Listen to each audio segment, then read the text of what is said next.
नमस्कार, welcome to doctor Amit academy. कैसे हैं सब लोग? आई होप सब फिट एंड फाइन होंगे। पेपर आपका कैसा रहा? आज हम डिस्कस करेंगे GS1 GS2। टाइम काफ़ी लग गया, ठीक है। तो अभी कैंप वगैरह चल रहे हैं तो उसमें ड्यूटी लगी हुई है, ठीक है। तो टाइम मिल नहीं पाता है और स्टूडियो भी फिर उस हिसाब से अवेलेबल हो पाता है। पर बहुत जल्दी जो है हमने आपके लिए रिसर्च करी, एक वीडियो बना दिया है कि पेपर का क्या ट्रेंड रहा, क्या स्ट्रेटजी रही, आगे क्या प्लान करना चाहिए, क्वेश्चन कहाँ से थे, क्या सोर्सेज थे, किस तरीके की मार्किंग रहेगी, कौन कौन से इंस्ट्रक्शन ध्यान में रखने थे जो आरपीएससी ने आपको दिए थे, ठीक है। अब पहली बार जो इस बार प्रीलिम्स देके फिर मेंस देगा, इस तरीके की कॉपीज आती है, ठीक है। यहाँ पर पेपर कोड होता है, name of the candidate, roll number होते हैं, ठीक है, date of birth, father's name, signature of the candidate. यहाँ पर जिसने रोल नंबर गलत भरे उसको 5 मार्क्स कट जाएंगे, ठीक है। और इसके अलावा और तो ये रोल नंबर, यहाँ पे मीडियम ऑफ एग्जाम कौन सा आपका है, ठीक है। और इसके अलावा जो भी आपकी यहाँ पे इन्विजिलेटर वगैरह, ताकि आपको एक आइडिया लगे कि हाँ कॉपी कैसी दिखती है, ठीक है। बहुत सारे लोग जो है आलसी होते हैं, वो किस तरीके के एग्जाम में मतलब क्या चीजें आती है, PYQ कैसे आते हैं, उनको नहीं देखते, बस लगे हुए हैं बस नोट्स को पढ़ने में, ठीक है। तो ये ऐसी ब्लंडर मिस्टेक नहीं करनी है अपने को उस एग्जाम के बारे में समझना है, एग्जाम की पिछली क्या कट ऑफ थी, क्या ट्रेंड है, मेरी क्या मतलब वीकनेस है, मेरी क्या स्ट्रेंथ है, ठीक है। हर एक चीजें आपको समझनी पड़ेगी। मैं इसलिए बता रहा हूं कि जब ये पेपर बार आए देखे, ठीक है, तब ये इंस्ट्रक्शन सामने आए तो पता लगा कि 2023 में जो कट ऑफ गई थी 262, उसके कहीं ना कहीं रीजन ये थे जहां पर मार्क्स नहीं आए थे। इंस्ट्रक्शन बहुत जरूरी है। इंस्ट्रक्शन में ये बहुत सारी बातें लिख रखी थी कि जो रफ पेज दे रखा वहां पर भी आप अपने रोल नंबर नहीं लिख सकते, कोई धार्मिक चिन्ह, देवता के नाम, कुछ मोबाइल नंबर अगर लिखा है तो हो सकता परीक्षा निरस्त की जा सकती है, ठीक है। ये कुछ रीजन है। इसके अलावा 2-3 बातें जो मुझे यहाँ पे लगी वो आपको ध्यान रखनी है। अगर आपने वहां पर लिखते समय कोई त्रुटिपूर्ण मतलब त्रुटि हुई और आपने उस पर हाईलाइटर पेन या इस तरीके की, तो वहां पर 0 नंबर है। बॉर्डर से बाहर लिखोगे नंबर 0 है, वर्ड लिमिट से ज्यादा लिखोगे नंबर काटे जाएंगे, ठीक है। और कुछ अनगलत बातें पॉलिटिक्स से रिलेटेड या कुछ ऐसी बातें यूज करी आपने तो वहां पर भी नंबर आपको 0 दिए जाएंगे। तो ये कुछ ऐसी इंस्ट्रक्शन है जो आपको फॉलो करनी है, क्योंकि 18-21 में ये नहीं थी, 23 और 25 में ये चीजें जुड़ी है, ठीक है। दूसरा इन्होंने ये और भी बहुत सारी चीजें दे रखी है कि आपको कोई 3 दे रखे उसमें से 2 पूछे हैं तो आपको 2 ही बताने हैं, तीसरा बताओगे तो आपको नंबर यानी उत्तर आपका चेक नहीं होगा, ठीक है। तो ये कुछ चीजें थी जो आपको ध्यान रखनी है और बार बार रट्टा मारना है इनका कि यहां ऐसे नंबर आ रहे हैं। मान लो अगर 10 मार्कर क्वेश्चन था गांधी जी का, अगर आपने वहां पर हाईलाइटर यूज कर दिया, स्पेशल गर्ल्स करती है, ठीक है, तो नंबर अब 0 है। इसलिए ये cut off day by day जो है कम जा रही है और प्रॉपर तरीके से हमने ट्रेंड डिस्कस किया है, तो आप वीडियो वो एक बार जरूर देख लेना, ठीक है। तो ये अच्छे से जो है आपको ध्यान में रखना है क्या क्या बातें हैं, क्या क्या चीजें हैं, ठीक है। अब हम बात करते हैं पेपर 1 को डिटेल डिस्कस कि ये क्वेश्चन किस सिलेबस से था और क्या क्या पोर्शन थे, इस तरीके से हम इसको सॉल्व करेंगे, ठीक है। तो RAS मेंस पेपर 1 2025, ठीक है। क्वेश्चन किस तरीके का था, पैटर्न सारा हमने डिटेल में डिस्कस कर रखा। अब हम एक एक करके क्वेश्चन डिस्कस करते हैं। चरणदासी संप्रदाय की 2 महिला संत, तो अगर 2 में से 2 लेने हैं तो क्या करोगे आप कि भाई 2 महिलाएं बता दिया आपने, दयाबाई सैजोबाई, तो नंबर नहीं मिलेंगे 2 में से 2, तो फिर सर कैसे मिलेंगे आप बताओ।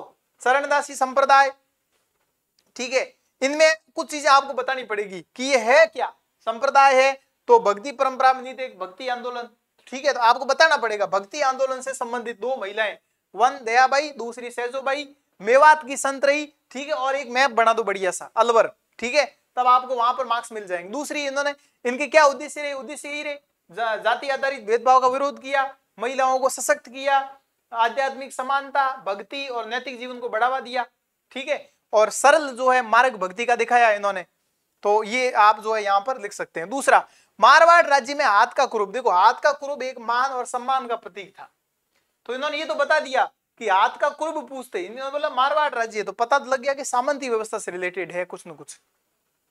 हाथ का कुरूप का मतलब क्या है कि मारवाड़ राज्य में महाराजा को दी जाने वाली एक विशेष प्रकार की जो है सलामी है कि आओ सा, मुजरो सा, सलाम सा, ठीक है। महाराजा सम्मान पाने वाले व्यक्ति के कंधे पर हाथ रखकर अपनी छाती तक ले जाते थे।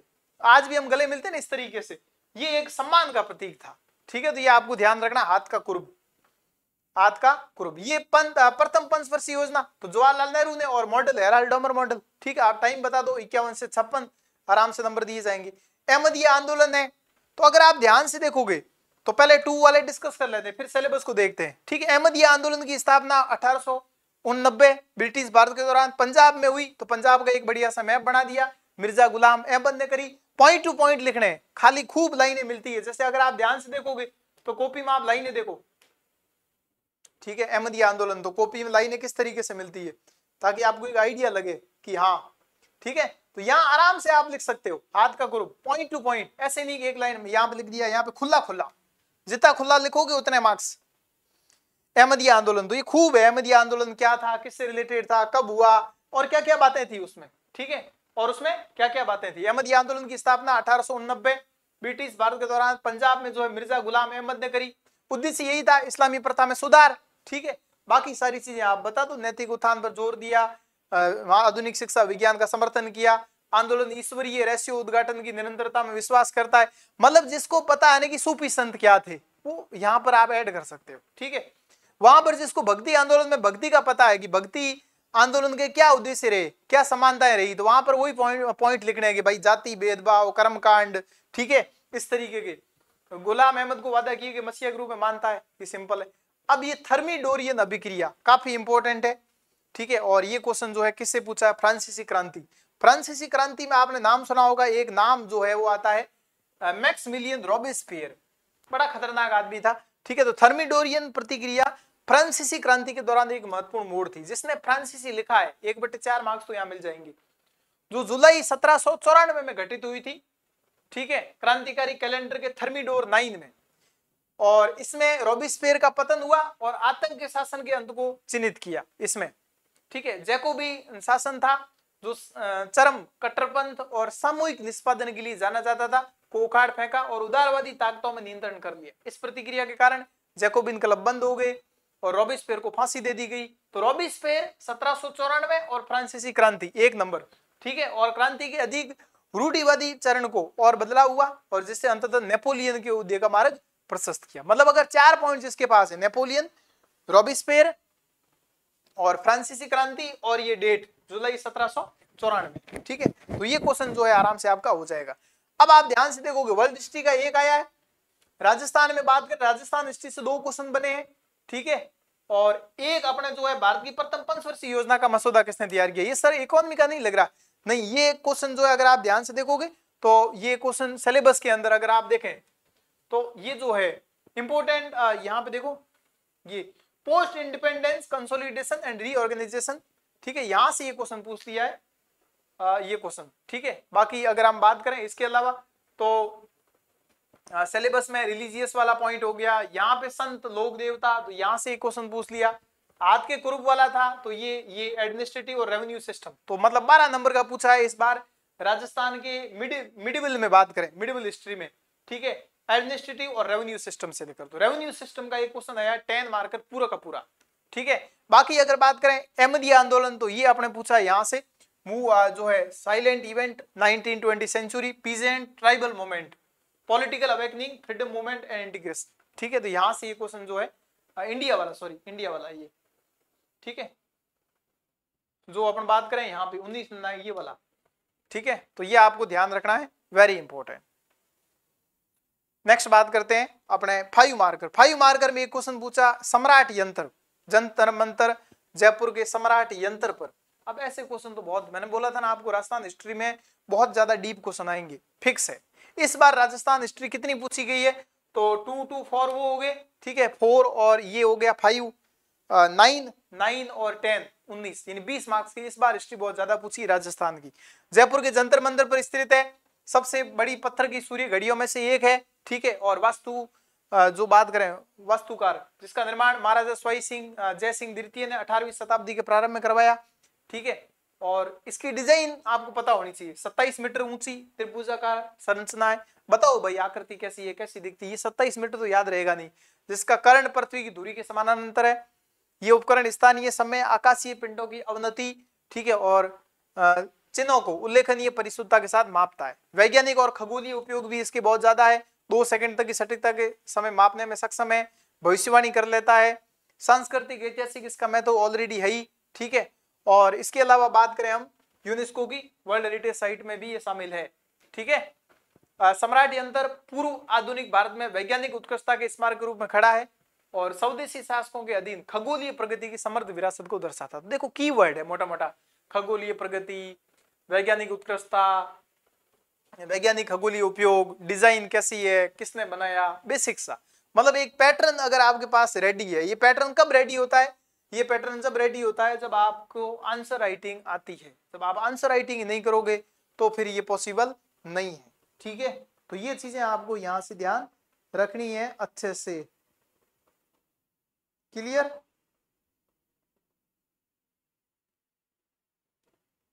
ठीक है, आगे बढ़ते हैं। राजस्थान के किसान आंदोलन का चंदावल कांड। तो चंदावल कांड कहाँ की घटना है ये पता होनी चाहिए। किससे रिलेटेड है? सामंती और औपनिवेशिक उत्पीड़न के खिलाफ किसानों के प्रतिरोध को उजागर किया इसने।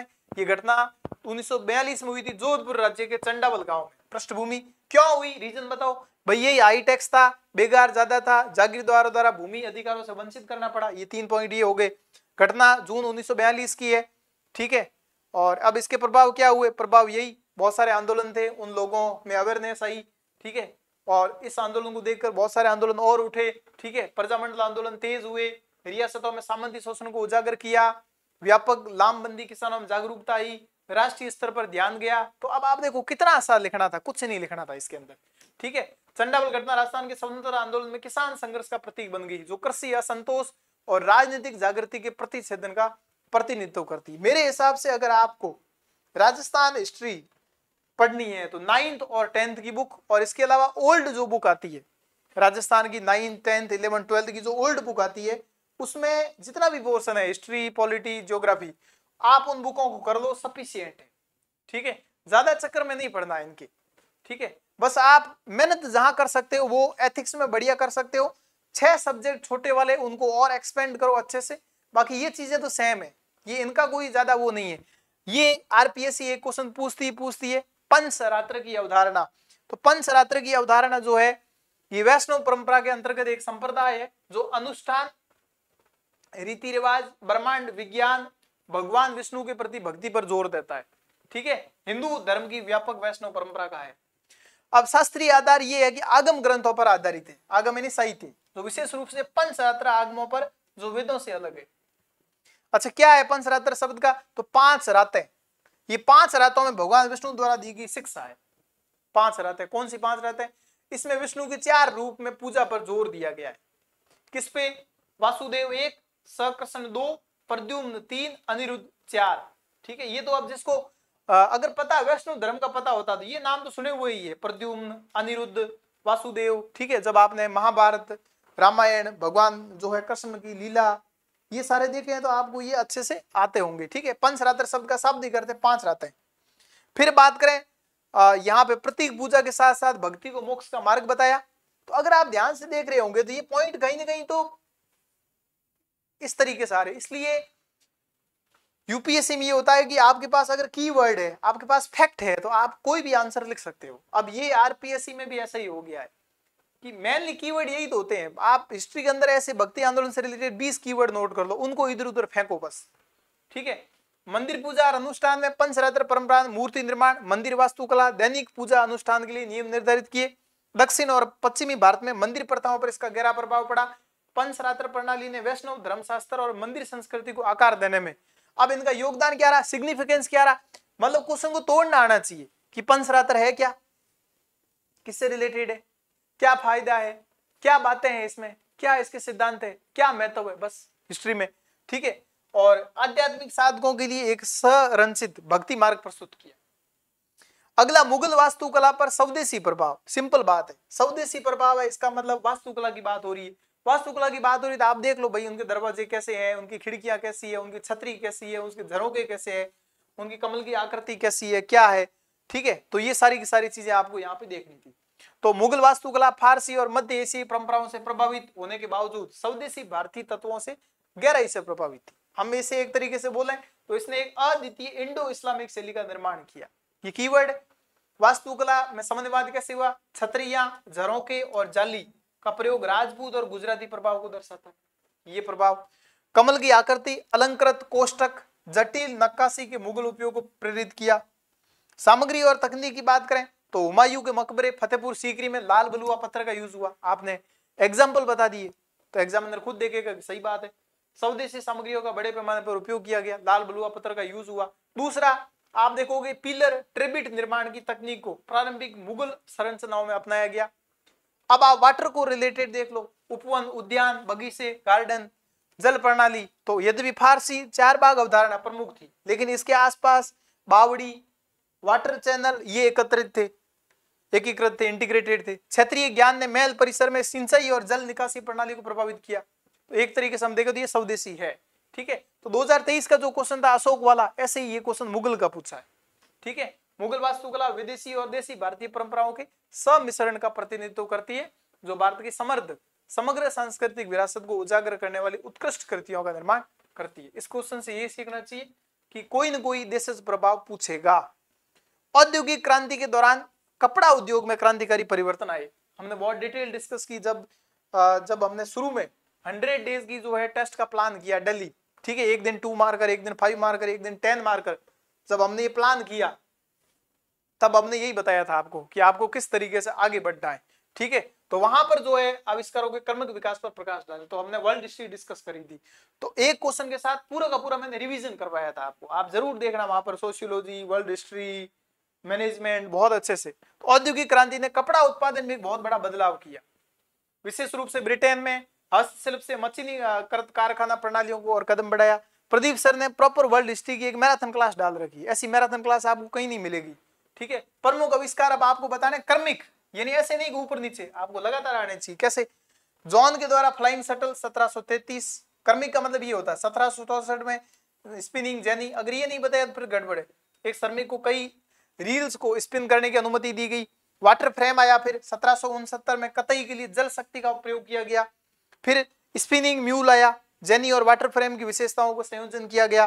फिर पावर लूम आया, ठीक है। फिर क्रांतिकारी प्रभाव क्या हुए?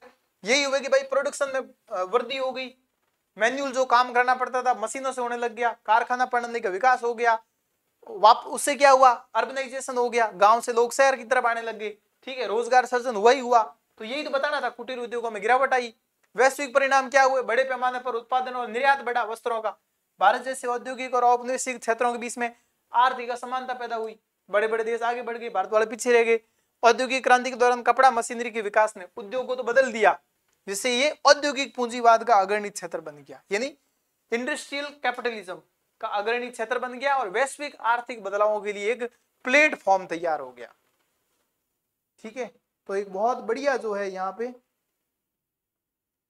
आपको ये ध्यान रखना है, अच्छा क्वेश्चन था, ठीक है। आगे बढ़ते हैं, मध्यकालीन राजस्थान की राजस्व व्यवस्था। तो ये क्वेश्चन जो है अगर आप ध्यान से देखोगे 10 मार्कर है, और ये क्वेश्चन सीधा सीधा ओल्ड जो आरबीएससी की बुक है, ओल्ड एनसीईआरटी, ठीक है, 9वीं 10वीं 11वीं 12वीं, उसमें ये डायरेक्ट दे रखा है, ठीक है।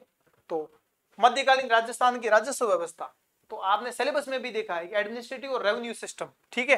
तो उससे रिलेटेड ही ये क्वेश्चन है, ठीक है। ये देखो यहां पे there administrative and revenue system, ठीक है। तो यहाँ पे जो है ये क्वेश्चन डायरेक्ट जो है यहाँ से पूछा गया है। इसके चांसेस बहुत हाई लेवल के थे 18 में, लेकिन आया नहीं, और इस बार ये आया है।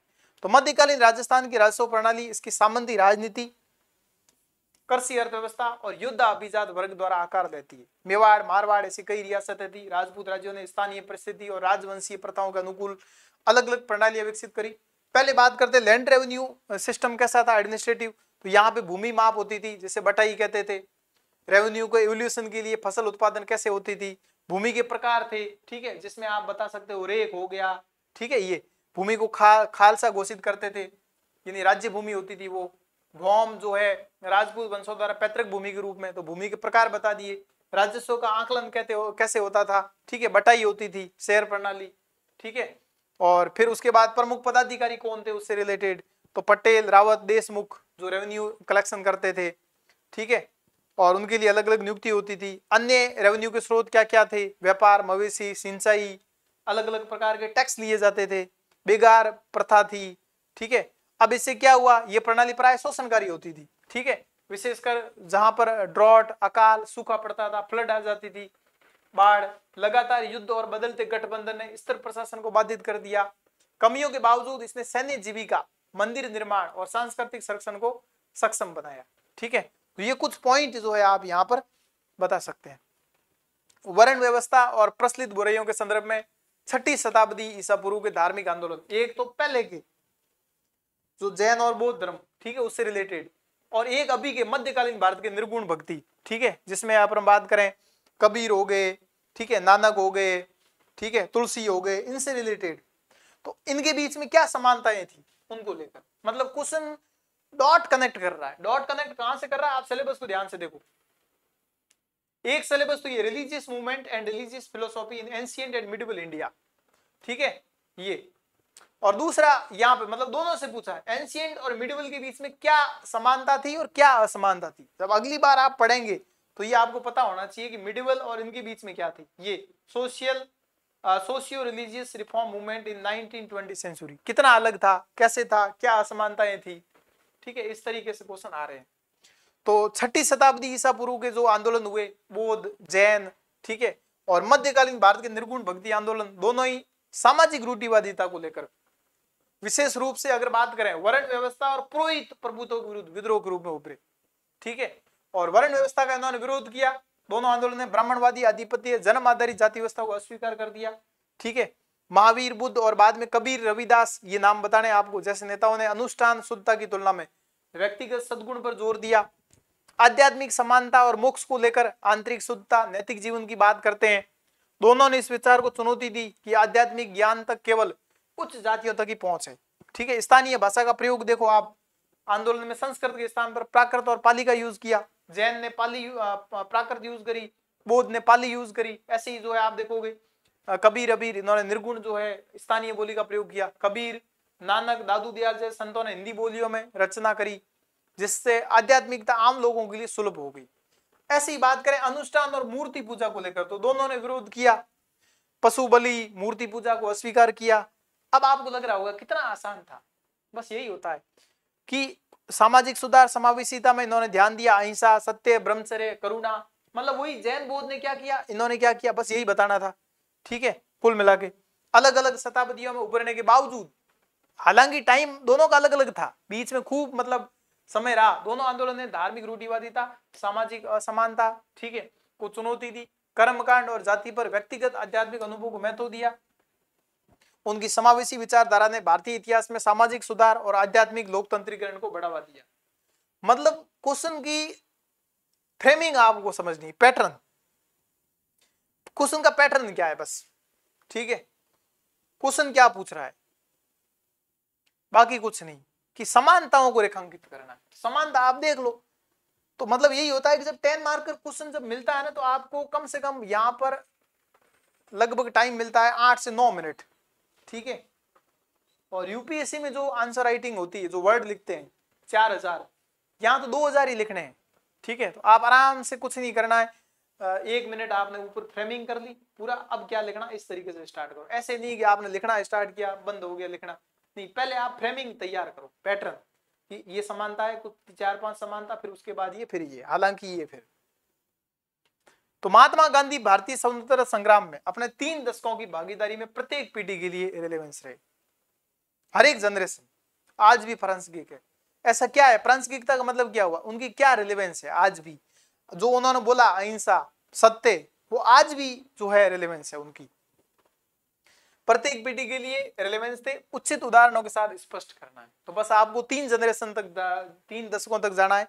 तो राष्ट्रपिता कहे जाने वाले महात्मा गांधी, या ये क्वेश्चन जब अगर आपको याद हो, तो प्रीलिम्स के बाद हमने जितने भी क्वेश्चन हिस्ट्री के आए थे, मॉडर्न हिस्ट्री के, मेंस के, आरपीएससी के, वो हमने डिस्कस किए थे, तब हमने इसको बहुत डिटेल में डिस्कस किया था, ठीक है।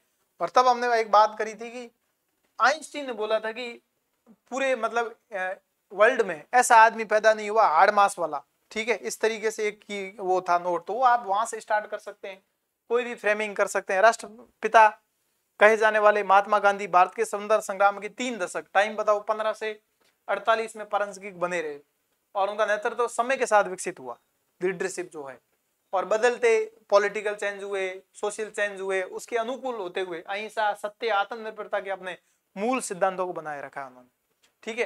प्रथम चरण उदारवादी जन नेता 1915 से 20, ये बता दो आप। अफ्रीका से लौटे, चंपारण, खेड़ा, अहमदाबाद, टाइम बता दिया। उससे क्या हुआ? सत्याग्रह, रचनात्मक विरोध की पद्धति पर प्रकाश डाला। मतलब इनमें क्या हुआ फिर बताते रहो। कांग्रेस की एक विशेष संगठन ने जन आंदोलन के माध्यम प्रवृत्त कर दिया। अब दूसरा चरण आगे 20 से 34, इसमें असहयोग आंदोलन। क्या हुआ? इन्होंने इसको एकजुट किया, खादी, स्वदेशी, ग्रामोद्योग, रचनात्मक कार्यक्रम, सविनय अवज्ञा आंदोलन, फिर नमक सत्याग्रह, ठीक है, भागीदारी। तीसरा चरण फिर अंतिम स्वतंत्रता की ओर, सांप्रदायिक तनाव के दौरान सांप्रदायिक सद्भाव की वकालत करी, ठीक है। भारत छोड़ो आंदोलन देख लो, विभाजन के बाद दलित उत्थान, हरिजन आंदोलन, ठीक है। एक राजनीतिक नेता के रूप में नहीं बल्कि एक नैतिक मार्गदर्शक के रूप में इन्होंने अपनी प्रासंगिकता बनाए रखी। और गांधी की आज भी अनुकूलनशीलता, उसकी दूरदर्शिता, सोच, नैतिक राजनीति में उन्हें भारत के स्वतंत्रता संग्राम के प्रत्येक चरण के लिए प्रासंगिक बना दिया। उनकी शिक्षाएं वैश्विक स्तर पर अहिंसक प्रतिरोध आंदोलन को प्रेरित करती रहती है, ठीक है, जैसे नेल्सन मंडेला। ये बता दो आप। सबसे डीप क्वेश्चन ये था 10 मार्कर अफीम वाला।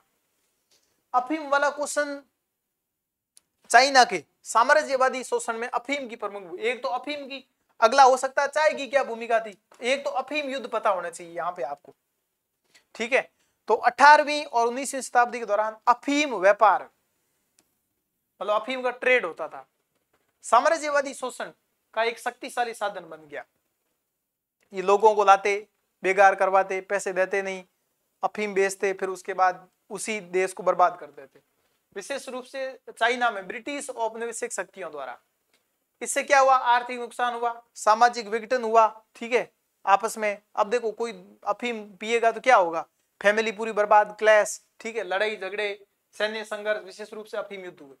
ब्रिटिश व्यापार घाटा, अफीम घुसपैठ, रेशम हो गई, चाय हो गई, चीनी, मिट्टी के आयात के कारण ब्रिटेन का चाइना के साथ बैलेंस में जो है ट्रेड इनबैलेंस था, बैलेंस नहीं था। इसे सुधारने के लिए अंग्रेजों ने चांदी के बदले भारत में उगाई गई अफीम की तस्करी चाइना में करी, ठीक है। और इससे व्यापार घाटा तो कम हो गया, लेकिन चीनी नागरिकों ने इसकी व्यापक लत फैल गई, ठीक है। तो एक बहुत बड़ा चीनी प्रतिरोध और अफीम युद्ध। फिर इन्होंने अफीम युद्ध किया। अफीम युद्ध हुआ ये इस टाइम 1839 से 42 और 1856 से 60। अब बताओ ये किसको याद रहेगा? किसी को नहीं। प्रथम अफीम युद्ध और द्वितीय अफीम युद्ध। चाइना को नॉन किंग संधि, ये ध्यान रखना, नॉन किंग, ठीक है, हांगकांग को सौंपने और विदेशी शक्तियों के लिए बंदरगाहों को खोलने जैसी अपमानजनक संधियों पर हस्ताक्षर करने के लिए मजबूर किया गया। अब परिणाम क्या हुए? परिणाम यही भाई, चाइना की जो है सॉवरेनिटी को हानि हुई, संप्रभुता। चाइना का जो पश्चिमी साम्राज्यवाद खुल गया हमेशा के लिए। इनस्टेबिलिटी आई, विद्रोह होते ही होते हैं, सीधी बात है, ठीक है। और किंग राजवंश का पतन हो गया। चाइना एक अर्ध औपनिवेशिक राज्य बन गया जो विदेशी नियंत्रित प्रभाव क्षेत्र में विभाजित हो गया, जिसको कोई और कंट्रोल कर रहा था।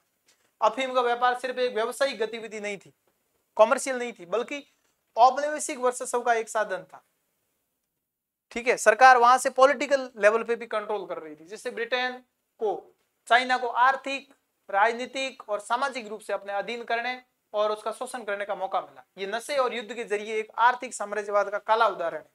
अब आप खुद बताओ, साम्राज्यवाद का जब भी नाम आते ही आपका कीवर्ड तो पहले से क्लियर है कि साम्राज्यवाद में क्या होता है, सोशल, इकोनॉमिक, पॉलिटिकल तरीके से कंट्रोल कर लो, ठीक है।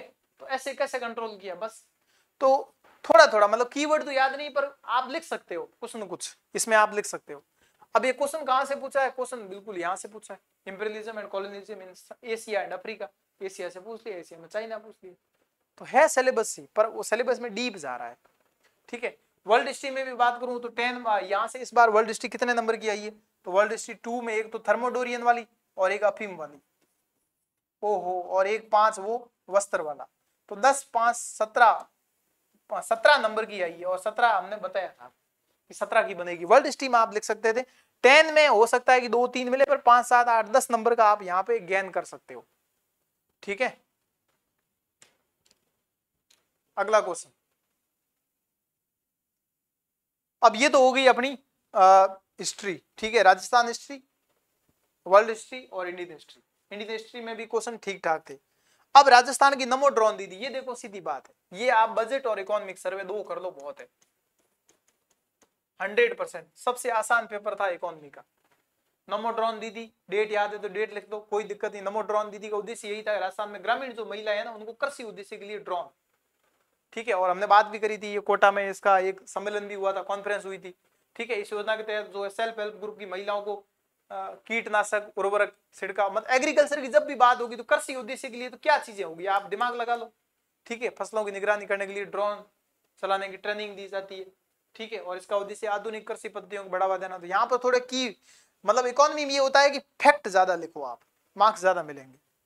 भारत में कौन सी संस्था निर्यात तैयारी सूचकांक, तो सीधी बात है, एक्सपोर्ट प्रिपेयर्डनेस इंडेक्स कौन तैयार करता है, सिंपल सा है। इंडस्ट्री वाले टॉपिक में जाओगे आपको मिल जाएगा वहां पे, ठीक है, ईपीआई। तो ये अपने जो है नीति आयोग प्रतिस्पर्धात्मक संस्थान के सहयोग से निर्यात तैयारी सूचकांक जारी करता है, ठीक है। इस सूचकांक का मुख्य उद्देश्य यही है कि भारतीय राज्य और केंद्र शासित प्रदेश में एक कॉम्पिटिटिवनेस देके आना, ठीक है। और ये 4 पिलर पर आधारित है, ये देख लो, पॉलिसी, बिजनेस इकोसिस्टम और एक्सपोर्ट इकोसिस्टम और एक्सपोर्ट परफॉर्मेंस। ईपीआई राज्यों को उनकी ताकत और तो खूब अच्छे से हमने डिस्कस किया था प्री में, ठीक है। भारत में यूरिया गोल्ड, यही यूरिया गोल्ड में हमने एक दो क्वेश्चन जब डिस्कस किए थे ये भी बताए थे यूरिया गोल्ड की जरूरत क्यों है, कितना फायदा होता है, तो वहां पर कुछ फैक्ट भी थे। तो आप साथ में ये भी ध्यान रखो, यूपीएससी के जो क्वेश्चन है ना, यूपीएससी के टॉपर की कॉपी, आरपीएससी के टॉपर की कॉपी आप जरूर देखें, कुछ चीजें तो आपको वहां से मिल जाएगी, बड़े बड़े की पॉइंट मिल जाएंगे। यूरिया गोल्ड, लेपित यूरिया की एक नई किस्म है, ये प्री में भी आया हुआ है 2023 में, जिससे कृषि में नाइट्रोजन उपयोग दक्षता में सुधार करना है, ठीक है, नाइट्रोजन। और ये सल्फर के साथ लेपित होती है जो नाइट्रोजन रिलीज को धीमा करती है, जिससे लीचिंग और वाष्पीकरण के कारण होने वाले नुकसान को कम किया जाता है, ठीक है। और ये नवाचार भारतीय मिट्टी में पारंपरिक यूरिया के अत्यधिक उपयोग, ठीक है, और सल्फर की कमी की समस्याओं का समाधान करता है। इसका उद्देश्य फसल की पैदावार बढ़ाना, बता दो बस, सिंपल सी बात है। एमएसएमई अधिनियम 2019 के तहत राजस्थान में नोडल एजेंसी द्वारा जारी एमएसएमई के लिए पावती प्रमाण पत्र का क्या महत्व है, तो एक यही था कि इसमें 3 साल के लिए वैलिड होता है। ये सीधा सीधा क्वेश्चन जो है इंडस्ट्री से पूछा है डायरेक्ट।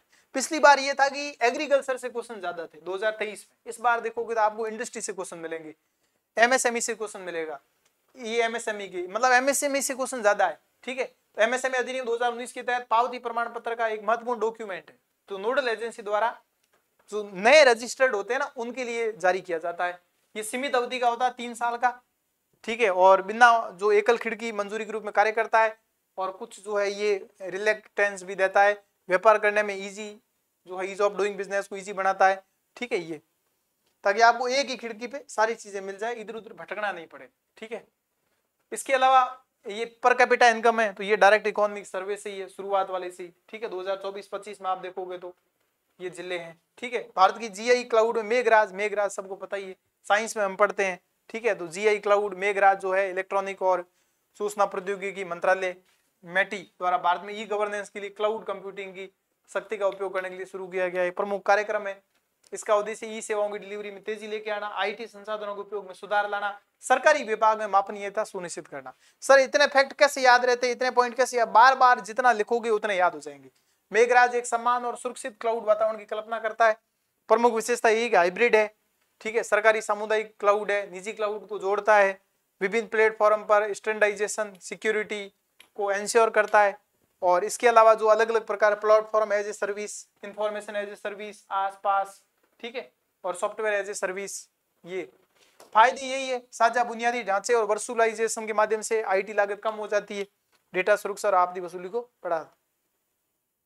अगला है ट्रेड्स क्या है, तो ट्रेड रिसीवेबल डिस्काउंटिंग सिस्टम, ये आरबीआई द्वारा सूक्ष्म एमएसएमई के लिए है, बस ये इतना ध्यान होना चाहिए था। भारत में एमएसएमई में ट्रेड से आप क्या समझते हैं, ट्रेड की फुल फॉर्म आनी चाहिए आपको। ट्रेड्स एक ऑनलाइन इलेक्ट्रॉनिक प्लेटफॉर्म है जहां एमएसएमई अपनी व्यापारिक प्राप्तियों को ट्रेड रिसीवेबल, ठीक है, वित्त पोष को रियायती दर पर बेच सकता है, ठीक है।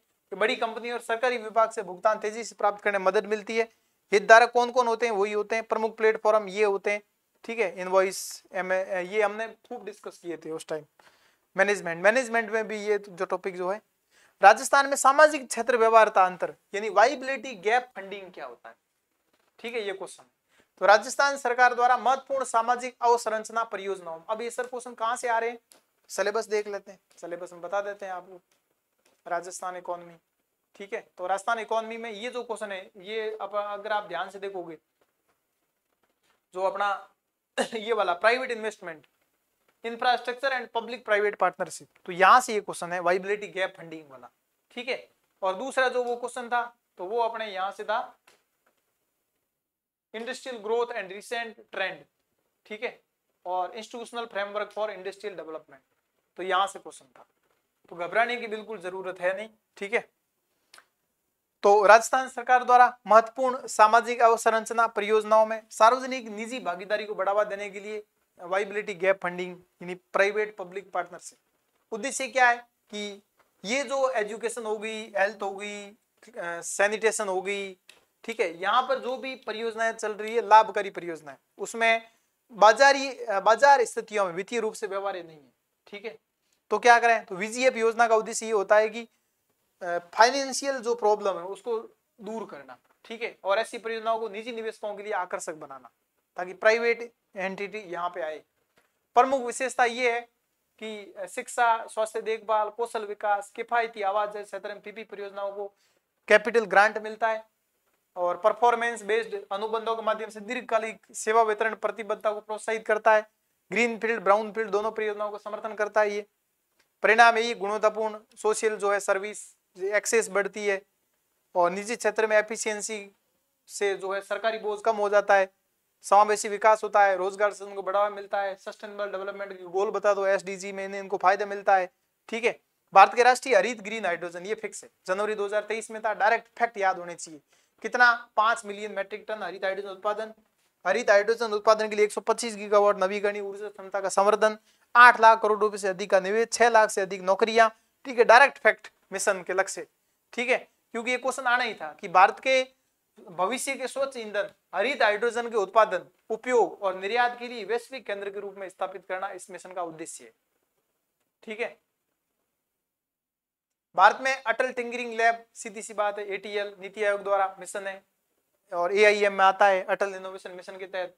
स्कूली छात्रों में इनोवेशन और उनकी क्रिएटिविटी को बढ़ावा देने के लिए शुरू किया गया, और ऑब्जेक्टिव यही है कम उम्र में ही जो है लोगों को ये कंप्यूटर वगैरह ये चलाना आना चाहिए, स्टेम जैसी अवधारणा, ठीक है, उनका प्रयोग कर सके।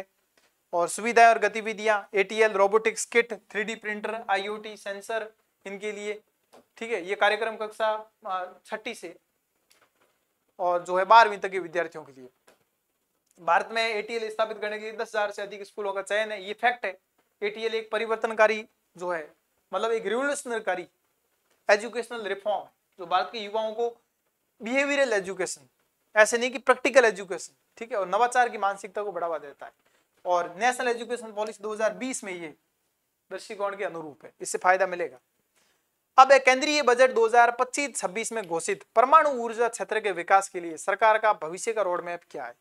ये क्वेश्चन जो है लगना चाहिए था 5 मार्क्स में, लेकिन ये क्वेश्चन आया 10 मार्कर, और 10 मार्कर के लिए फैक्ट भी हमारे पास कम पड़ जाते हैं, ऐसे क्वेश्चन जो है यहां से पूछे गए।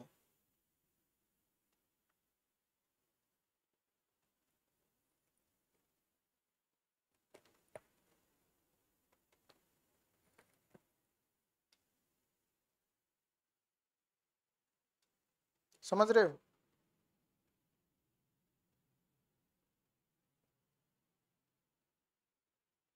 तो क्या क्या इसमें पॉइंट हो सकते हैं? केंद्रीय बजट जो है 2025-26 में परमाणु ऊर्जा क्षेत्र के लिए प्रमुख बिंदु, पहला तो टारगेट ये हमारा फ्यूचरिस्टिक जो रोड मैप है, एनर्जी सिक्योरिटी को हमें सुदृढ़ करना, और 2047 तक परमाणु तकनीक में वैश्विक नेतृत्व को लीडर, हम ग्लोबल लीडर पे हमें जो है ग्लोबल लेवल पे हमें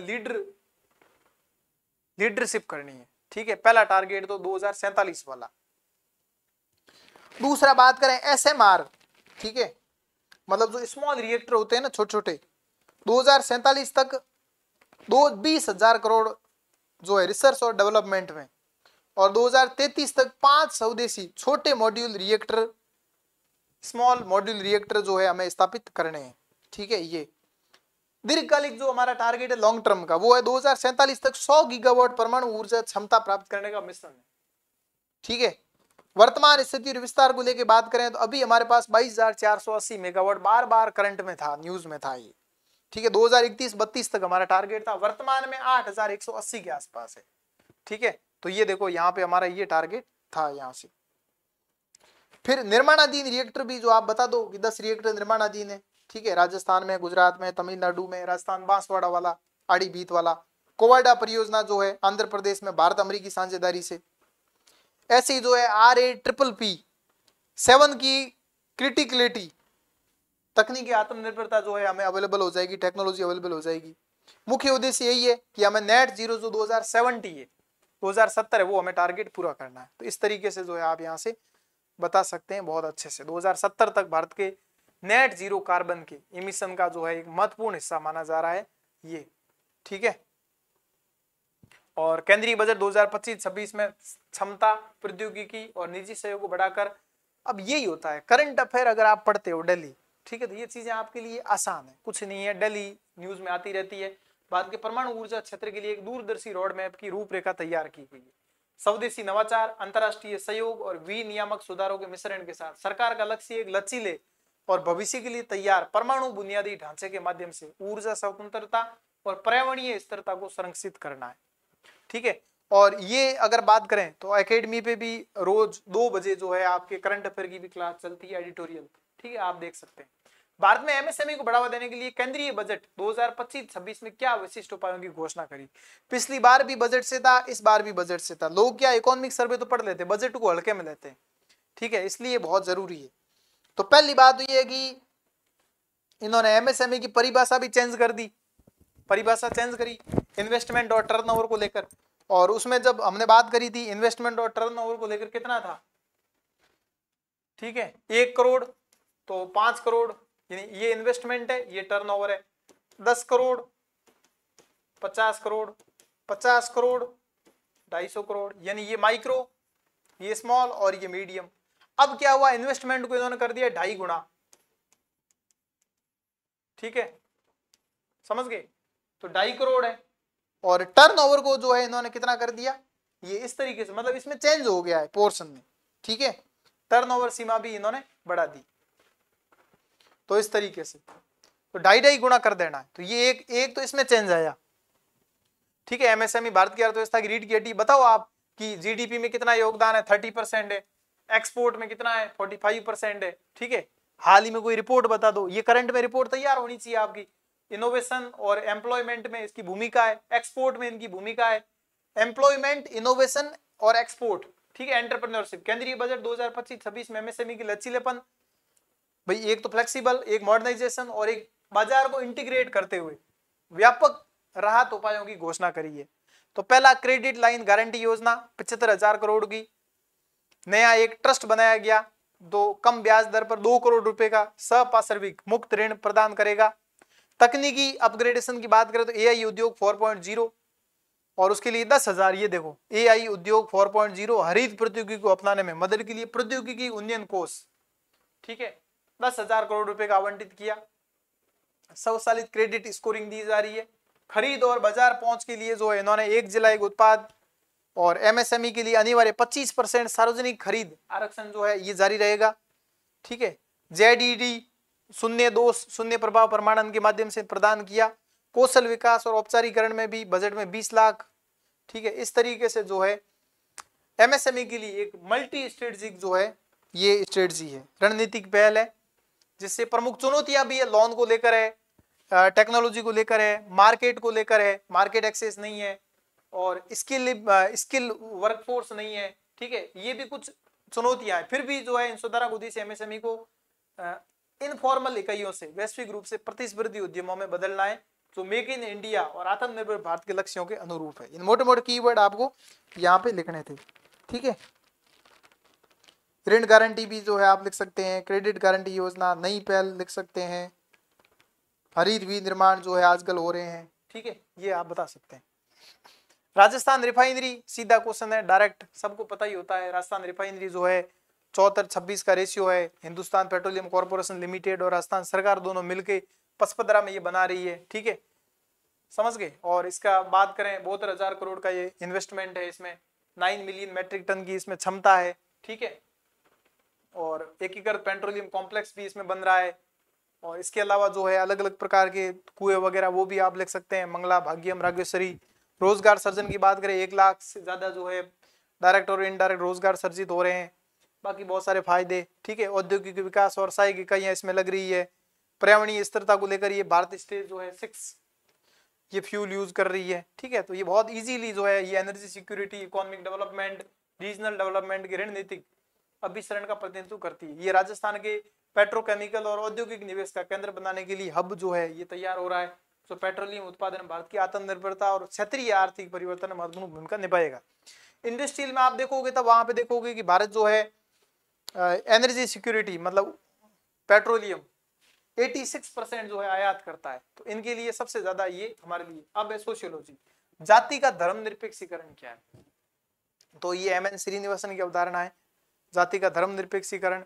जाति को जो है पारंपरिक धार्मिक आधारित सामाजिक पहचान से आधुनिक भारत में जो है आजकल मॉडर्न में आप देखोगे तो वो चीजें रही नहीं। राजनीतिक और सामाजिक आर्थिक लामबंदी के एक उपकरण में बदलने को संदर्भित करता है। इसका तात्पर्य है कि जाति अब अनुष्ठान, शुद्धता, जन्म आधारित व्यवसाय, आध्यात्मिक भूमिका तक सीमित नहीं है, अब बहुत आगे बढ़ चुकी है। बल्कि इसका उपयोग मतदान, आजकल वोटिंग में, नौकरी में, एजुकेशन में जैसे धर्मनिरपेक्ष उद्देश्यों के लिए किया जाता है। जाति आधारित संगठन, आंदोलन, सत्ता, समानता, प्रतिनिधित्व चाहते हैं। इस प्रकार जाति को आज सामाजिक, सोशल जस्टिस और राजनीतिक दावे के साधन में आजकल बदल देते हैं, ठीक है। तो जाति का धर्मनिरपेक्षीकरण ये सीधा सीधा सोशियोलॉजी इजी आती है, ये आप ध्यान रखो। सोशियोलॉजी पे आपको मेहनत करनी चाहिए, सोशियोलॉजी सबसे इजी आती है, ठीक है। मतलब यही है कि जाति का धार्मिक सांस्कृतिक संदर्भ से हट गया है। अब मतलब वो जाति रिलीजन वाली और कल्चरल वाली नहीं रही, अब इससे हटके ये पॉलिटिकल, इकोनॉमिकल, एडमिनिस्ट्रेटिव संदर्भों में प्रयुक्त होती है। जैसे आरक्षण, मतदान, प्रतिनिधित्व और सामाजिक आंदोलन इनमें दिखती है, ठीक है। तो ये जाति का क्या हो गया, धर्मनिरपेक्षीकरण हो गया। अब धर्म से हट गई। पहले जाति धर्म को लेकर और संस्कृति को लेकर बहुत। अलगाववादी सांप्रदायिकता क्या है, तो सांप्रदायिकता तो हम समझ गए, सांप्रदायिकता क्या है, संप्रदाय आपस में, ठीक है। तो अलगाववादी क्या है, अलगाववादी सांप्रदायिकता सांप्रदायिक विचारधारा का एक चरम रूप है। थोड़ा सा और, जहां एक धार्मिक समूह द्वारा दूसरे से राजनीतिक अलगाव या स्वायत्ता चाहता है, ऑटोनोमी, ठीक है। ये धार्मिक पहचान से परे जाकर शत्रुता, अलगाव, बहिष्कार को बढ़ावा देता है। अक्सर अलग अलग निर्वासन क्षेत्र हो गए, राष्ट्रों की वकालत करता है। ऐतिहासिक उदाहरण में विभाजन से पहले आप देख लो, मुस्लिम लीग द्वारा प्रसारित 2 राष्ट्र सिद्धांत, 2 नेशन थ्योरी। अलगाववादी सांप्रदायिकता राष्ट्रीय एकीकरण को कमजोर करती है, नेशनल इंटीग्रेशन, विभाजन और संघर्ष को बढ़ावा देती है। और इसे भारत जैसे बहुलवादी, भारत तो क्या है, मल्टी प्लूरल है, ठीक है। तो समाज के धर्मनिरपेक्ष और लोकतांत्रिक ताने बाने के लिए एक गंभीर खतरा है। तो ये अलगाववादी सांप्रदायिकता है। तो अलगाववादी सांप्रदायिकता वह विचारधारा है जिसमें कोई धार्मिक और सांस्कृतिक समुदाय, मतलब कोई रिलीजन या कल्चरल कोई कम्युनिटी है, वो राष्ट्र की मुख्य धारा से अलग होकर राजनीति और क्षेत्रीय स्वायत्ता अथवा स्वतंत्रता की मांग करती है। मतलब आप देख लो, महाराष्ट्र वाले कुछ और मांग रहे हैं, ठीक है। इस तरीके से जो चीजें हो रही है, मतलब हमें अलग करो, हमें वो चाहिए, ठीक है। नागालैंड में हो रहा है। तो ये मान्यता रखती है कि समुदाय के हित अन्य समुदाय से मेल नहीं खाते, ठीक है, इसलिए हमें अलग रहना है। सामाजिक सांस्कृतिक वृद्धावस्था से आपका क्या अभिप्राय है, यानी सोशियल कल्चरल एजिंग, ठीक है। तो सामाजिक सांस्कृतिक वृद्धावस्था एक बहुआयामी अवधारणा है, ऐसे नहीं कि सिंगल है। तो ये दर्शाती है कि उम्र बढ़ने की प्रक्रिया केवल जैविक नहीं है। ऐसे नहीं उम्र बढ़ गई तो मतलब आपको लग रहा है कि बुढ़े हो गए, नहीं, वो नहीं है। सोशियो कल्चरल एजिंग वो नहीं है। तो फिर क्या है, ये है कि आपका सोशल रोल क्या है, समाज में भूमिका क्या है, ये भी दर्शाता है, ठीक है। सांस्कृतिक मूल्य क्या है आपके। इसके अलावा धारणा और संस्थागत नीतियों से प्रभावित एक सामाजिक निर्माण भी, ये होती है सोशल कल्चरल एजिंग, ठीक है। तो सामाजिक सांस्कृतिक वृद्धावस्था उस प्रक्रिया को संदर्भित करती है जिसके माध्यम से बुजुर्ग व्यक्ति अपने बाद के जीवन में बदलती सामाजिक भूमिका, सांस्कृतिक अपेक्षा और पहचान के अनुकूल होते हैं। इसमें सेवानिवृत्ति, शारीरिक गिरावट, सामाजिक स्थिति की हानि और परिवार की गतिशीलता में बदलाव के मनोवैज्ञानिक प्रभाव शामिल। पारंपरिक समाज में बुजुर्गों को ज्ञान के संरक्षक के रूप में सम्मान दिया जाता था, लेकिन आधुनिकीकरण के साथ उनकी भूमिका कम हो गई है, तो जिससे अलगाव हो रहा है। इस प्रकार सामाजिक सांस्कृतिक वृद्धावस्था इस बात की जांच करती है कि वृद्धावस्था केवल जैविक ही नहीं है बल्कि सामाजिक और सांस्कृतिक संरचनाओं से गहराई से प्रभावित है। तो डायरेक्ट कॉमन चीजें मिल रही है तो नंबर मिलेंगे। नशीली दवाओं के दुरुपयोग का सुदृढ़ीकरण का सिद्धांत क्या है? Drug abuse. ठीक है, तो ये थोड़ा सा नक्शेस जो है, ड्रग नक्शेस क्या है? नशीली दवाओं के दुरुपयोग का सुदृढ़ीकरण सिद्धांत ये बताता है कि लोग जो है सुखद अनुभव या कष्ट से राहत के कारण नशा करते हैं। भैया तो सुख की अनुभूति होती है या ऐसे लगते हैं टेंशन में, डिप्रेशन में है तो दारू नशा करते हैं। ठीक है, ये व्यवहार एक सीखी हुई प्रक्रिया है। मतलब हमें लगता है कि उसको दिक्कत हुई थी, वो ठीक हो गया, या वो टेंशन में नहीं रहता। अब जो पर्यावरणीय संकेत और तत्काल परिणामों से प्रभावित होकर लत में बदल जाती है। शुरू में तो हम उसके लिए करते हैं, फिर वो लत में बदल जाती है। ये होता है ड्रग। तो नशीली दवाओं के दुरुपयोग का मतलब हम दुरुपयोग ही कर रहे हैं। सुदृढ़ीकरण का सिद्धांत क्या है? नशीली दवाओं के दुरुपयोग का सुदृढ़ीकरण सिद्धांत नशीली दवाओं के उपयोग से जुड़े सकारात्मक और नकारात्मक सुदृढ़ीकरण के परिणाम स्वरूप लत की व्याख्या करता है। सकारात्मक सुदृढ़ीकरण में आनंद, उत्साह और विश्राम और बार बार उपयोग को प्रोत्साहित करता है। और नकारात्मक देखोगे तनाव, दर्द और वापसी के लक्षणों को राहत शामिल है। साथ ही निरंतर सेवन को प्रेरित करता है। ठीक है, और इस सिद्धांत के अनुसार व्यक्ति न केवल आनंददायक नशे के लिए बल्कि नकारात्मक भावनाओं से बचने के लिए भी नशीली दवाओं का उपयोग करना जारी रखता है। ऐसे लगता है ये तो बहुत ईजी है, पर क्वेश्चन को ध्यान से समझना पड़ता है। ये व्यवहारवादी मनोविज्ञान में निहित है और लत के उपचार में मदद करता है। जिसको भाई लत है उसका रेमेडी करनी है तो बस। जातीयता के वैश्वीकरण से आप क्या समझते हैं भाई? कास्ट का ग्लोबलाइजेशन। अब आप खुद देखो, अमेरिका में आप गए और पता लगा एक जाट मिला और आप मिल गए, ठीक है, या बस इतना ही इंडिया मिल गया, इंडिया का तो मजा आ जाता है। तो वही है कि जातीयता का वैश्वीकरण, प्रवास यानी माइग्रेशन, डिजिटल संचार, मान लो आप डिजिटल कनेक्टिविटी हो गए कहीं, ठीक है, ऑनलाइन, आर्थिक आत्मनिर्भरता के कारण राष्ट्रीय सीमाओं के पार जातीय पहचान के प्रचार और मान्यता को संदर्भित करता है। प्रवासी समुदाय वैश्विक स्तर पर अपनी जातीय संस्कृतियों को प्रोटेक्ट करते हैं, बढ़ावा देते हैं, जिससे अंतर्राष्ट्रीय पहचान बनती है। जातीय त्योहार, व्यंजन, भाषा, अनुष्ठान अब उनके मूल क्षेत्रों तक ही सीमित नहीं बल्कि दुनिया भर में वो चीजें हो रही है। घटना जातीय एकजुटता को मजबूत करती है लेकिन पहचान आधारित राजनीति को भी जन्म दे सकती है। दर्शाता है कि जातीयता एक वैश्वीकृत और परस्पर जुड़ी दुनिया में कैसे ढलती और पनपती है। तो ये है कि आपको ध्यान से समझना पड़ेगा कि अगर आप ध्यान से देखोगे तो सोशियोलॉजी में ये टॉपिक है, ठीक है, प्रोसेस ऑफ चेंज। तो आपको ये ध्यान समझना पड़ेगा कि कास्ट का ग्लोबलाइजेशन में क्या भूमिका है, कास्ट का संस्कृतिकरण, ये आपको खुद से निकालना पड़ेगा, कोई नहीं निकाल के देगा। तो आपको एक दूसरे से डॉट कनेक्ट करने आने चाहिए। ठीक है, ऐसे ही आप देखोगे यहाँ पे ड्रग एडिक्शन, तो ड्रग एडिक्शन का एक बहुत अच्छा क्वेश्चन पूछा, ड्रग एडिक्शन, ठीक है, इस तरीके से ट्राइबल कम्युनिटी का हो गया। ठीक है, ऐसे ही आप इकोनॉमी में देखोगे तो राजस्थान की इकोनॉमी बहुत ज्यादा आई है इस बार, ठीक है, खास करके आप देखोगे तो पिछली बार यहां से थोड़ा ज्यादा था, इस बार राजस्थान की इकोनॉमी ज्यादा। पिछली बार एग्रीकल्चर के पोर्शन ज्यादा था, इस बार इंडस्ट्री का आप देखोगे तो सबसे ज्यादा है। ठीक है, अगला वर्तमान परिप्रेक्ष्य में भारतीय राजनीति में जाति की भूमिका क्या है? तो राजनीति पहचान के रूप में आज जाति महत्वपूर्ण है। ठीक है, मतदाता व्यवहार वो उसी से कनेक्ट होता है। ठीक है, लोग क्या करते हैं, बड़े बड़े नेताओं को जाति के अकॉर्डिंग खड़े कर देते हैं। अजगर फॉर्मूला यहाँ चलता है। ठीक है, नेतृत्व का उदय चुनावी नतीजों को आकार देती है। ठीक है, इस तरीके से जाति आधारित राजनीतिक लामबंदी होती है। आलोचना और चुनौतियां, वोट बैंक की राजनीति। ठीक है, तो वर्तमान में भारत में जाति एक दो धारी तलवार है, एक तो सशक्तिकरण का साधन है, एक राजनीतिक ध्रुवीकरण का उपकरण है। ये आपको कीवर्ड हमेशा फिक्स याद कर लेना चाहिए। राजनीति में इसकी भूमिका को केवल पहचान की राजनीति से आगे बढ़कर समावेशी शासन में बदलना होगा। तो ये जाति की भूमिका है।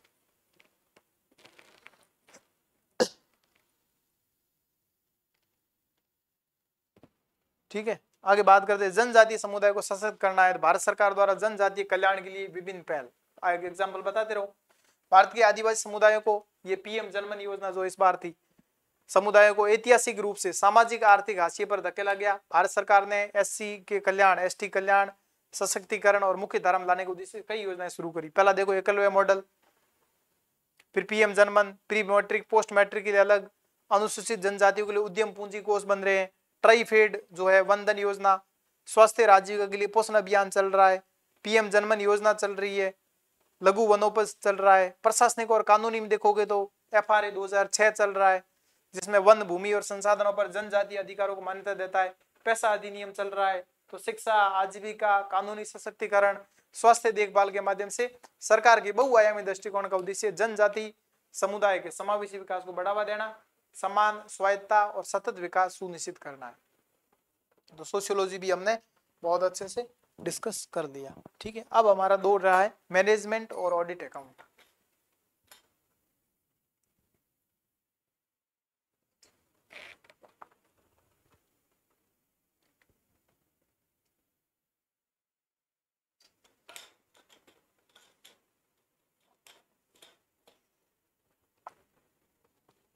अब ये क्वेश्चन जो है मैनेजमेंट का, 4P अवधारणा आपने सुनी है। 4P में प्राइस से रिलेटेड क्वेश्चन पूछा, इतना डीप जाके।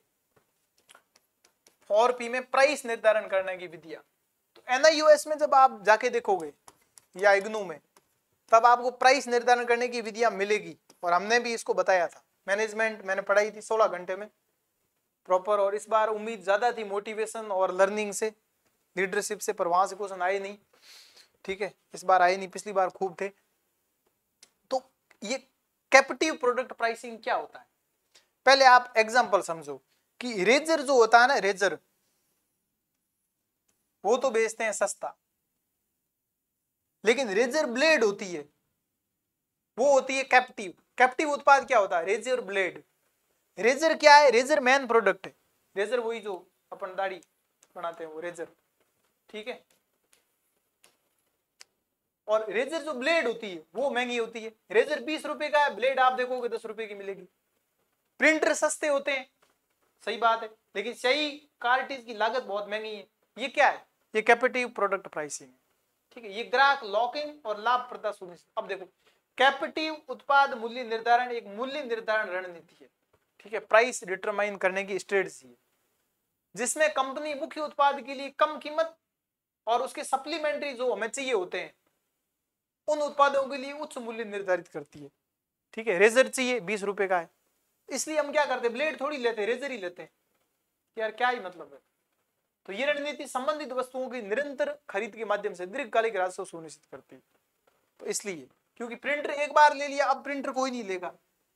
ठीक है, तो अब इसकी स्याही महंगी कर दो, क्योंकि लेनी तो पड़ेगी। ठीक है, इसलिए कंपनी को क्या, लॉन्ग टर्म के लिए रेवेन्यू जनरेट होता है। ठीक, अगला है सोशल लॉपिंग। तो ये हमने डिस्कस कर लिया था। सोशल लॉपिंग जब हमने प्लानिंग करी थी, स्ट्रेटजी कैसे, पेपर कैसा आया वहां पर, तो सोशल लॉपिंग एक मनोवैज्ञानिक अवधारणा है। तो ये इसलिए तो आपको लगता होगा सर बिहेवियर मानी चाहिए, नहीं। सिलेबस में आप देखो, मैं सिलेबस आपको बहुत अच्छे से समझाता हूँ। सिलेबस में इस बार अगर आप ध्यान से देखोगे तो मैनेजमेंट को यहां से खत्म कर दिया। कहां से, यहां से।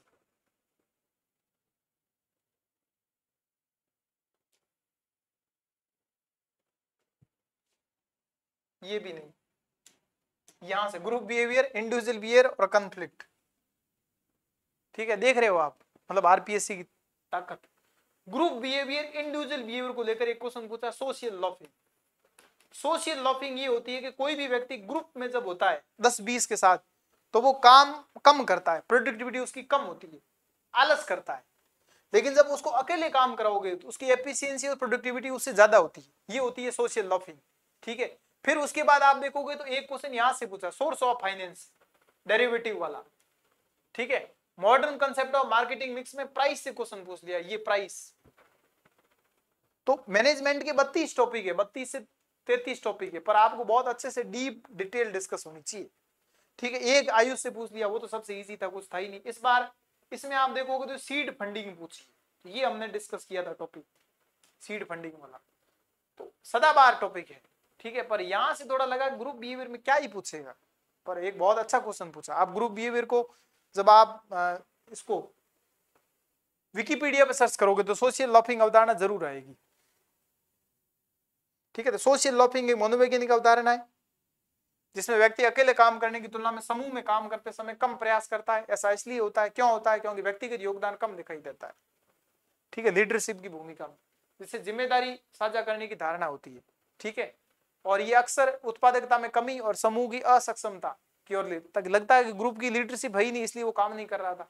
उदाहरण के लिए टीम प्रोजेक्ट में कुछ सदस्य कार्यों को पूरा करने के लिए दूसरों पर निर्भर रहते हैं कि भाई तू कर लेना, ठीक है। और समूह की ये अवधारणा टीम की गतिशीलता, तो देखो team building, group behaviour, individual behaviour, तीनों को लेके एक अवधारणा है सोशल लॉफिंग। क्या क्वेश्चन पूछा है, माइंड ब्लोइंग। हॉट मनी यही भाई गर्म है, कैसे? इसका मतलब ये है कि गर्म है तो कुछ समय के लिए ठंडी हो जाएगी, यानी कुछ न कुछ शॉर्ट टर्म के लिए है। तो एक शॉर्ट टर्म कैपिटल फ्लो है, जैसे FII होता है ना, वैसे जो उच्च अल्पकालिक रिटर्न मिलता है यहाँ पे, हाई रिटर्न, ठीक है। और ब्याज दर जो इंटरेस्ट रेट है उसकी अंतर की तलाश में अंतरराष्ट्रीय सीमाओं के पार तेजी से आगे बढ़ता है। और ये बहुत ज्यादा अनस्टेबल है। और अचानक इनफ्लो होता है, अचानक जो आउटफ्लो होता है, इसके कारण इकोनॉमी जो है इनस्टेबल हो जाती है, ठीक है। और इससे क्या होता है, एक्सचेंज रेट और मॉनेटरी पॉलिसी भी इफेक्टिव होती है, ठीक है। अक्सर विदेशी पोर्टफोलियो निवेश से जुड़ा हुआ है। हॉट मनी जो है इकोनॉमिक और पॉलिटिकल परिवर्तन पर तुरंत प्रतिक्रिया करता है। अब आप देख लो खुद इजराइल में जो पोर्शन चल रहा है, इजराइल ईरान, ये दीर्घकालिक निवेश के लिए नहीं, लॉन्ग टर्म इन्वेस्टमेंट के लिए नहीं। अगर इसे ठीक से मैनेजमेंट नहीं करोगे आप तो वित्तीय फाइनेंशियल इनस्टेबिलिटी आ जाएगी। आयुष तो वही, ठीक है। आयुर्वेद, योग, प्राकृतिक चिकित्सा, यूनानी सिद्धा, होम्योपैथी 2014 में आयुष, ठीक है, मंत्रालय। और ऐसे सीड फंडिंग ये होती है कि कोई भी स्टार्टअप, नया स्टार्टअप है आपका, ठीक है, नया बिजनेस है, तो आपको प्रोडक्ट को डेवलप करना है, उसकी रिसर्च, मार्केटिंग रिसर्च होगी, या फिर उसको MVP बनाने में मदद करने के लिए प्रदान किए गए प्रारंभिक पूंजी निवेश है, ठीक है। तो आपने एक प्रोटोटाइप डिजाइन कर रखा है, अब आपको उसमें कुछ पैसे मिलेंगे, ठीक है। तो वो है, ये आमतौर पर एंजल निवेशक, इनक्यूबेटर और उद्यम पूंजीपतियों से आता है, वो पैसा लगाते हैं, वेंचर कैपिटल, ठीक है। और विचार प्रोटोटाइप चरण के दौरान महत्वपूर्ण होता है। इसका लक्ष्य क्या होता है कि भाई जो एंटरप्रेन्योर है उसको नवीन विचारों को जीवन में लाने में मदद करो। भाई उसको तो एक आइडियाज आगे, पर आइडियाज के लिए उसके पैसे नहीं है, तो वो होता है सीड फंडिंग, ठीक है। तो इसको हमने बहुत डिटेल डिस्कस किया था, मैनेजमेंट वाले लगभग अच्छे थे। अब कॉन्फ्लिक्ट मैनेजमेंट की 4 टेक्निक, ये NIOS में दे रखी डायरेक्ट, ठीक है। 4 संघर्ष उत्तेजना तकनीक की सूची बनाओ और संक्षेप में व्याख्या करो, ठीक है। तो ये होता है ऑर्गेनाइजेशनल बिहेवियर। और मैनेजमेंट में कॉन्फ्लिक्ट स्टिमुलेशन टेक्निक का उपयोग जानबूझकर रचनात्मक संघर्ष को प्रेरित करना और बढ़ाने के लिए स्टिमुलेट करना, ठीक है। तो वो कैसे होगा, वो या तो ग्रुप से होगा, या कोई टीम की आप जो है रीऑर्गेनाइजेशन करोगे, संगठन यूनियन बनाओगे, ठीक है, या किसी को अपॉइंट करोगे तब होगा, सिंपल बात है ये। तो ये स्टिमुलेशन टेक्निक जो है इजी है, या कोई बाहरी लोगों को आमंत्रित करो। वित्तीय डेरिवेटिव से क्या समझते हैं? वित्तीय डेरिवेटिव का मतलब ये होता है, फाइनेंशियल डेरिवेटिव ऐसे कॉन्ट्रैक्ट होते हैं जिनका जो मूल्य होता है, प्राइस, वो अंतर्निहित उसकी असेट, उसकी इंडेक्स, उसकी इंटरेस्ट रेट और उसकी मनी की परफॉर्मेंस से प्राप्त होता है, ठीक है। एक कॉन्ट्रैक्ट है, इनका व्यापक रूप से कहाँ उपयोग होता है, सट्टेबाजी में, हेजिंग में और मीडिएटर में उपयोग होता है। प्रकार क्या होते हैं, तो वायदा कॉन्ट्रैक्ट होता है, ठीक है, किसी परिसंपत्ति को भविष्य में पूर्व सहमति वाले मूल्य पर खरीदने बेचने के लिए, मतलब वादा करता हूं मैं आपको, वो वाला, ठीक है। ऑप्शन कॉन्ट्रैक्ट होता है, किसी परिसंपत्ति को किसी विशिष्ट मूल्य पर खरीदने और बेचने का अधिकार प्रदान करे, परंतु दायित्व नहीं, ऑप्शन, ठीक है। स्वैप होती है, ठीक है। तो इस तरीके से अब बात करते हैं इकाई 3, ऑडिट अकाउंट। ऑडिट अकाउंट में क्वेश्चन अच्छे थे, 2 क्वेश्चन जो है न्यूमेरिकल आपको मिले उस टाइप से, ठीक है। सरकारी लेखा परीक्षा, सिंपल सी बात है भाई, गवर्नमेंट ऑडिट है, सीधा क्वेश्चन आना था, हर एक बार क्वेश्चन आए हैं। तो गवर्नमेंट ऑडिट के उद्देश्य क्या है, ठीक है। तो ये forward contract, future contract, option contract, swap, और 5वां क्रेडिट डिफॉल्ट स्वैप, ठीक है। इस तरीके से ये जो डेरिवेटिव है, ठीक है, ये इन पे बेस होता है, शेयर पे होता है, मुद्रा पे होता है, करेंसी पे होता है, बॉन्ड पे होता है, इंटरेस्ट रेट पे होता है, प्राइस डिस्कवरी पे होता है। सीधी बात है, सरकारी ऑब्जेक्टिव का मतलब क्या है, रेट, रेस्पॉन्सिबिलिटी, अकाउंटेबिलिटी और ट्रांसपेरेंसी, पारदर्शिता, ठीक है। तो वित्तीय औचित्य सुनिश्चित करना, सरकारी लेखा परीक्षा ये सत्यापित करती है कि क्या सार्वजनिक धन निर्धारित नियम और प्रक्रिया के अनुसार कानून रूप से है कि नहीं है, ठीक है। ये इस तरीके से जवाबदेही और पारदर्शिता को बढ़ावा देता है। सरकारी क्षेत्र के संदर्भ में निष्पादन लेखा परीक्षा के 3 मूल तत्व, ठीक है, परफॉर्मेंस ऑडिट, तो वो 3 है, 3E, इकोनॉमी, एफिशिएंसी और इफेक्टिवनेस, सीधा सीधा क्वेश्चन। लेखांकन की दोहरी प्रविष्टि प्रणाली के लेखांकन के चरण क्या है, तो वही होता है, हमने बात भी करी थी, ठीक है, पहले रिकॉर्डिंग होती है, फिर क्लासिफिकेशन होती है, ठीक है, फिर उस शुरुआत में आइडेंटिफाई कर लो, कि आइडेंटिफाई करना है कि मतलब ये जो है वो मनी के मेजरमेंट में है कि नहीं है, ठीक है, मनी मेजरमेंट अवधारणा वहां पे लागू होती है, ठीक है। फिर उसके बाद में जो है आप खाते बना लो, तो रिकॉर्डिंग में जर्नल बना दो, क्लासिफिकेशन में जो है लेजर बना दो, ठीक है, इस तरीके से। तो ये लेखांकन की डबल एंट्री सिस्टम के प्रमुख चरण है, तो ये हमने बहुत डिटेल डिस्कस किया था।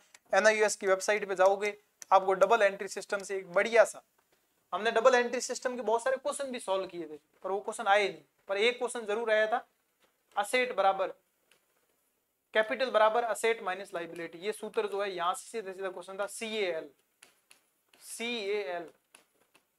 ठीक है, ये सीधा सीधा क्वेश्चन था डायरेक्ट। जर्नलाइजिंग मतलब डेबिट और क्रेडिट प्रविष्टियों के साथ जर्नल में लेन देन को कालानुक्रमिक रूप से रिकॉर्ड करो, पोस्टिंग लेजर वाला, ठीक है, फिर परीक्षण संतुलन करो, फिर खाते बनाओ, ये इस तरीके से।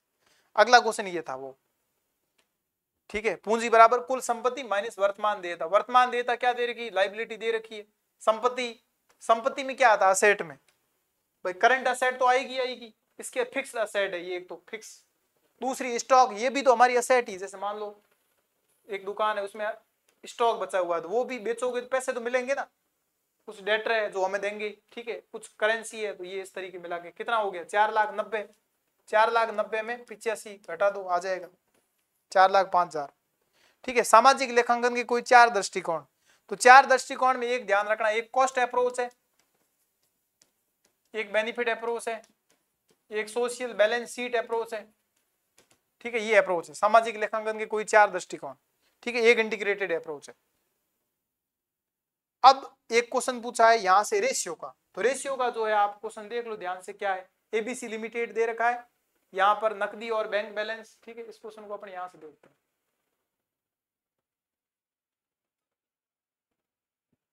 दो क्वेश्चन हमारे रहे हैं, फिर हमारा पेपर फर्स्ट ये है, the following information has been taken from the book of ABC limited, cash and bank balance दे रखा 30,000, ट्रेड पेबल दे रखा 45,000, ट्रेड रिसीवेबल दे रखा 75,000, इन्वेंट्री दे रखी है 30,000, सेल्स दे रखी है 4,50,000, cost of goods sold COGS दे रखा 3,15,000।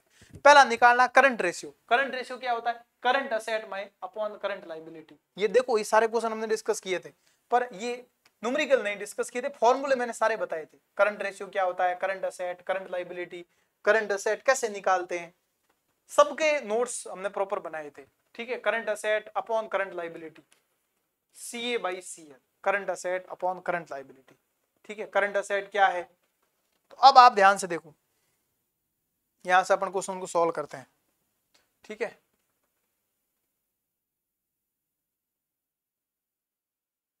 ये करंट रेशियो, करंट रेशियो मतलब करंट असेट है 1,35,000 और करंट लायबिलिटी है 45,000, तो करंट रेशियो जो है आ जाएगा 3, ठीक है, कैसे आएगा,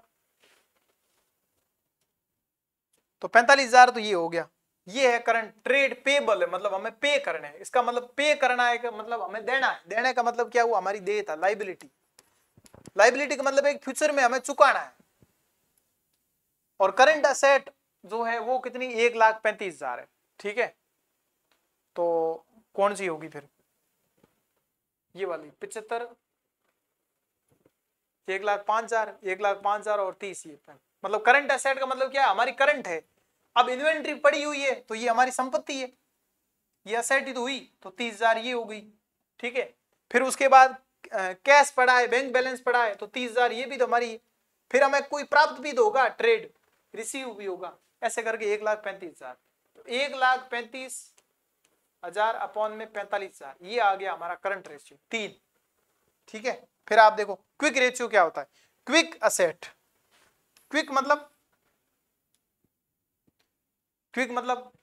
क्विक असेट अपॉन में करंट लायबिलिटी, करंट लायबिलिटी 45 आ गई, क्विक असेट क्या होती, तो तब तक अब ध्यान रखना हमेशा, जब भी फॉर्मूला याद कर रहे हो उससे पहले आप फॉर्मूले की प्रैक्टिकल कर लेना, तो फॉर्मूला अपने आप याद हो जाए। क्विक असेट 1,05,000, 1,05,000 ये देखो कौन सी होगी, क्विक असेट मिलेगी हाथों हाथ अपने को, ठीक है, तो 75, ट्रेड रिसीवेबल 75, ठीक है। इन्वेंट्री क्विक थोड़ी है, माइनस कर दो, 75 और 30, 1.5 ही हो गया अपॉन में 45, समझे आप।